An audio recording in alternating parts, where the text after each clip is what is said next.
Good YouTube, Quinn Wade coming to y'all with that basketball analysis instantly on Analysis Playground on YouTube, exclusively on there. And we're going to talk about the Utah Jazz getting an easy win against the Indiana Pacers, 152 to 128. The Pacers won one game so far out of 11, so they're 1-10 and 0-6 on the road, while the Jazz are 4-7 and 3-2 at home. Utah won the first quarter 38 to 34 and the second quarter 32 to 23, and it was game at that point because of the third quarter being a 44 to 34 win for the Jazz, and then 38 to 37 they beat them every single quarter, and this was just a wash game. The Pacers shouldn't even have showed up. Their defense was so bad, and their offense was okay, but they had some struggles there too in this game. But Pascal Siakam gave his all again. 35 minutes, 27 points, 5 rebounds, 2 of them was offensive, 4 assists, 1 block, 2 turnovers, 9 of 16 from the field, 56%, 2 of 4 from 3, 50%, 7 of 7 from the free throw line, 3 personal fouls, a -10 in plus minus. He had everything going tonight. He was really scorching that net, but it wasn't enough. As a team, they just didn't have his back enough on both ends of the court. Jeremiah Robinson Earl, 22 minutes, 6 points, 4 rebounds, 3 was offensive, 3 assists, 1 steal, 2 of 4 from the field, 50%, 0 of 2 from 3, 2 of 2 from the free throw line, 3 personal fouls, and a -8 in plus minus. Tony Bradley played 20 minutes. He only had 8 points, 1 rebound. It was offensive. With 2 assists, he was 4 of 6 from the field, 66%. He had 2 personal fouls and was a -6 in plus minus. And Andrew had a lot of open looks at 3 and a lot of chances to score, and he did it efficiently, but he also was smart taking the shots. 30 minutes, 25 points, 2 rebounds, 1 was offensive. He also had 7 assists with only 1 turnover. He was 9 of 15 from the field, 60%, 3 of 6 from 3, 50%, and 4 of 4 from the free throw line, 5 personal fouls and a -8 and plus minus. Aaron Nesmith, 32 minutes, 17 points, 4 rebounds, 1 was offensive, 7 assists, 1 steal, 1 block. Nesmith and Nembhard was doing a good job of trying to attack and trying to facilitate, while still relying on Pascal to get his own shot throughout the game too. But even he was looking for his teammates, and it was working a little bit, but not enough for them to be able to win this game. But 5 of 14 from the field, 35%, 4 of 9 from 3, 44%, and 3 of 3 from the free throw line, 3 personal fouls, and a -10. Isaiah Jackson, 23 minutes, 12 points, 10 rebounds, a double-double for him. 5 offensive rebounds, 2 assists, 2 steals, 6 of 9 from the field, 66%.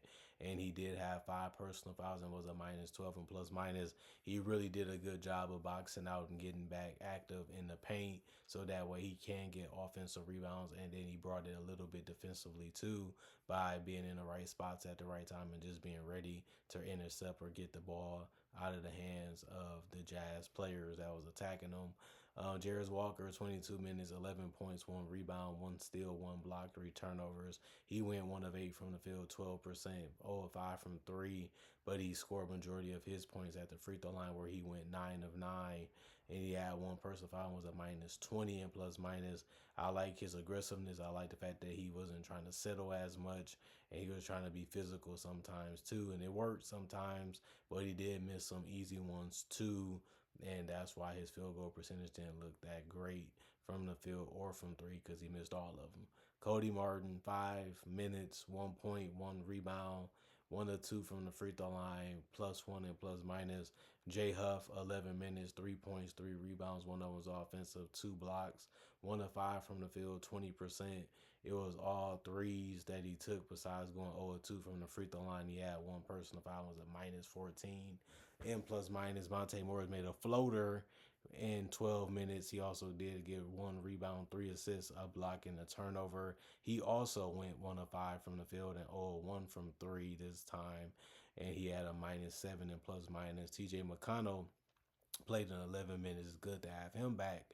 another guy that can create shots for himself and others. He finished with 12 points, 1 rebound, 1 assist, 6 of 12 from the field, 50%. He did go 0 2 from three, though, and he had one personal foul, was a minus 15 and plus minus.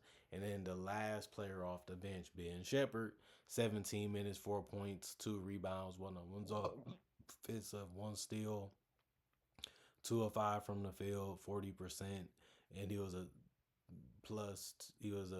He had two personal fouls and was a minus 11 and plus minus.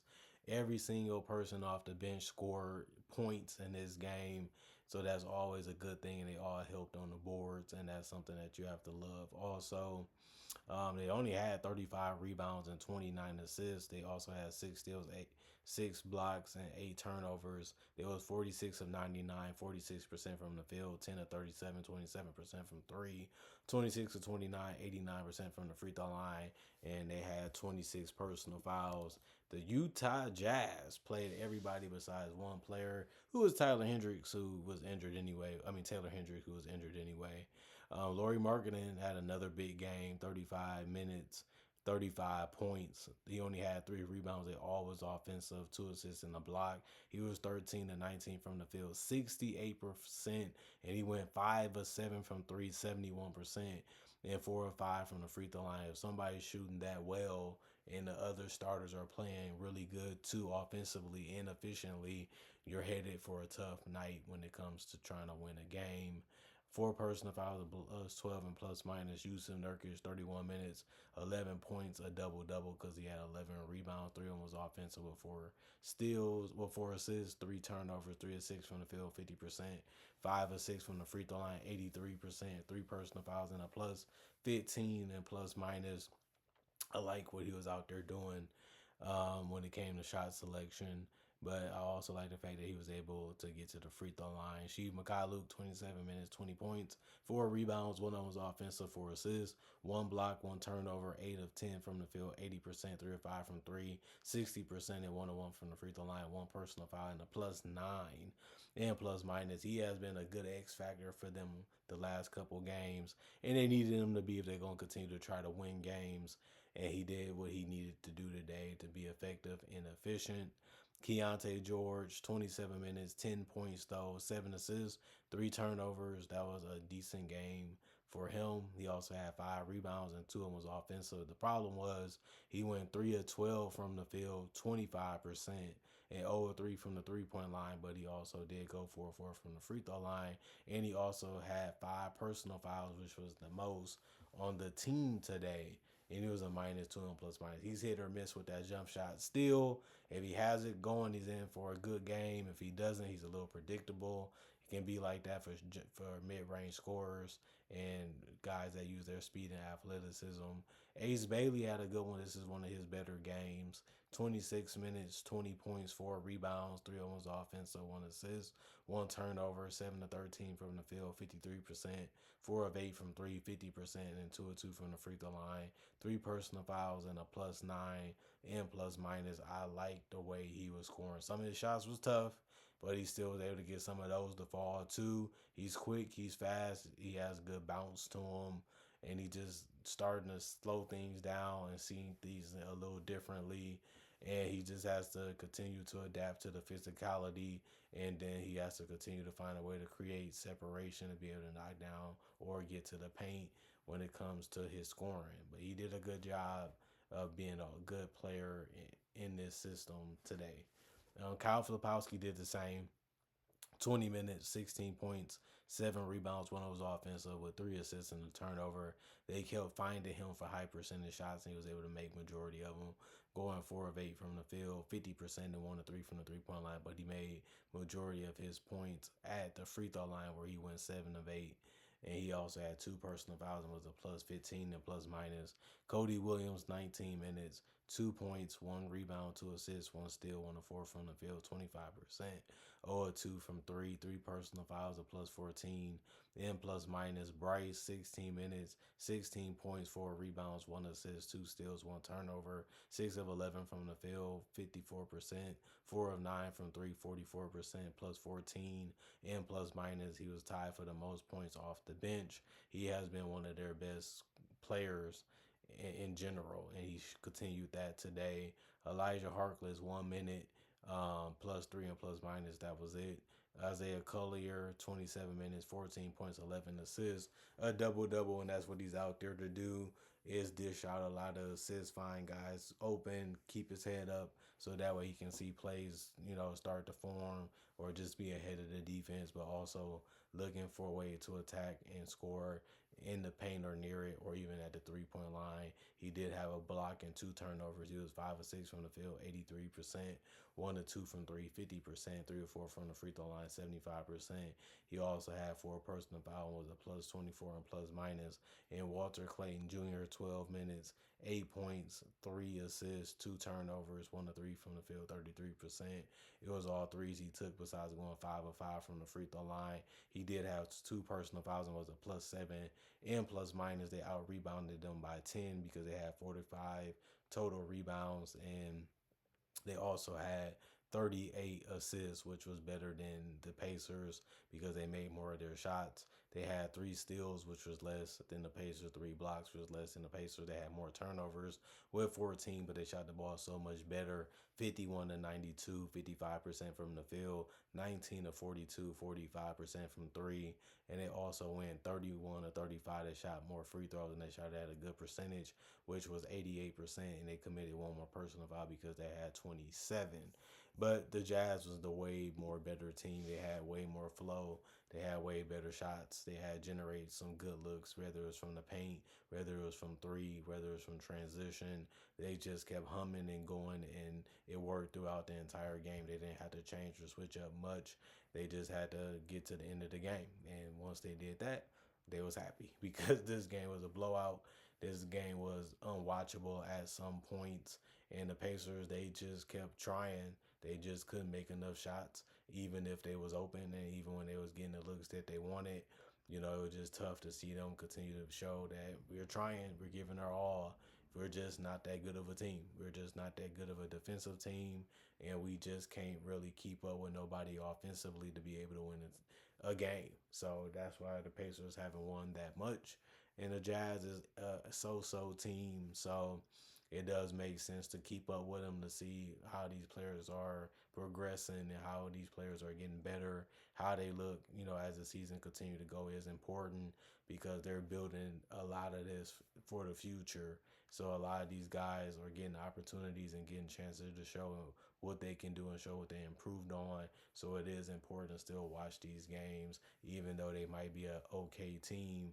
They still are interesting and they still have some good talent on this roster, and it's good to see what they can do. While the Pacers, they losing majority of their talent, and they need to get majority of it back if they want to go back to their winning ways.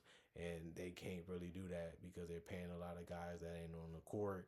They're paying a lot of guys that are their best players, and they just don't have them. And they got to go against these other teams that are better than them, even talent wise. And it's just not enough for them right now. They just don't have enough. And that's the frustration part. Is like we're trying, we're giving it, and we're doing the best we can. We're just not good enough to beat, majority of these NBA teams. Everybody just coming in and kicking their butt. So it's frustrating. It's annoying, but it's something they got to continue to deal with because things not going to be changing, drastically this season. Maybe the Pacers was a team that we kind of over gave credit to because of what they did in the finals. And it's not a bad thing because this team has been going through a lot of injuries. So they're not the same team or close to the same team they were um, in the finals, and they lost Miles Turner and stuff like that too. So they have changed their roster a lot, and their roster been going through a lot, and losses have been coming with the territory of those decisions and of those situations that they ended up getting themselves in so far this season. But it's tough pill to swallow, but it's reality for them. Comment, like, subscribe, share, hit the notification bell to get the analysis when it first come out. I also got um, I also do make videos about various NBA only topics and also basketball topics on this channel that's different than just games. I also do breakdowns with real footage of legends, current legends, rookies, and also future stars. I also do mock draft and draft coverage too. And on top of that, I got over 3,000 plus videos already on my channel that you can watch and enjoy when it comes to basketball content and NBA content. And I also try to make videos every day throughout the day to always give y'all something to watch and enjoy and look forward to when it comes to NBA and basketball content too. Other than that, y'all stay blessed up. Y'all stay good. Thanks for watching. Thanks for checking out the channel. Thanks for appreciating the channel for what it is and continuing to come back and enjoy it. And thanks for the love and the support that y'all been giving for years and the respect that y'all have for me and my analysis and the things that I like to make and show y'all. I'm doing this for y'all. I'm doing this for me. Y'all keep me happy. I keep y'all happy. And that's the way it should stay. And that's the 50-50 reason why I continue to go on to this day, because I have guys and people like y'all that support and have been fans for a long time. And y'all love what I do and I love making it for y'all. Other than that, I'm going for now. Y'all stay blessed. Peace. And I'll see y'all later today with more analysis.